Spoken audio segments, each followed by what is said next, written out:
আওয়ামী লীগ বাংলাদেশের রাষ্ট্রীয় ক্ষমতায় এসে ডালে চালে ভেজাল দিয়ে প্রত্যেকটি নেতাকর্মী কোটি কোটি টাকা কামাই করেছেন এবং গাড়ি বাড়ি করেছেন। এবার বাংলাদেশের জনগণই কেন বসে থাকবে? তারাও তো চাই এদেশের কোটিপতি হওয়ার জন্যে, এদেশের লাখপতি হওয়ার জন্যে।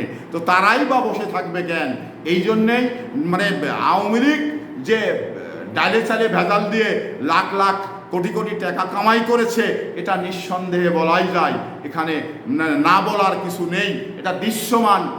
আওয়ামী লীগ যা করেছে এগুলো দৃশ্যমান। তো এই জন্যেই আদর্শ আওয়ামী লীগের জন্যে নয়, নীতি নৈতিকতা আওয়ামী লীগের নেই। আওয়ামী লীগ শুধু লুটপাটের রাজত্ব কায়েম করতে চেয়েছিল এবং কায়েম করে গেছে। খুনের রাজত্ব কায়েম করেছে এবং কায়েম করে গেছে এবং গণকবরের রাজত্ব কায়েম করেছেন।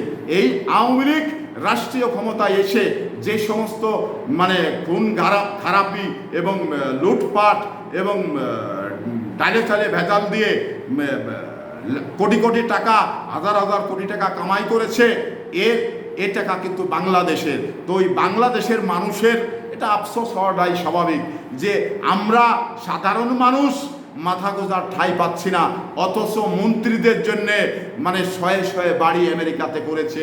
এই বৈষম্য বাংলাদেশে কেন চলবে? এই বৈষম্য চলতে পারবে না। এখন দিন বদলের পালা এসেছে, দিন বদলের পালা এসেছে। আমরা তাদের বুঝিয়ে দিতে চাই ডালে চালে ভেজাল দিয়ে আর কামাই করার সুযোগ নেই। এবার দিন বদলের পালা এসে গেছে।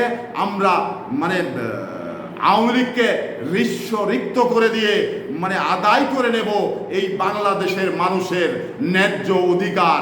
এই কথাগুলো কিন্তু বাংলাদেশের মানুষ মনে করছে। তো ধন্যবাদ।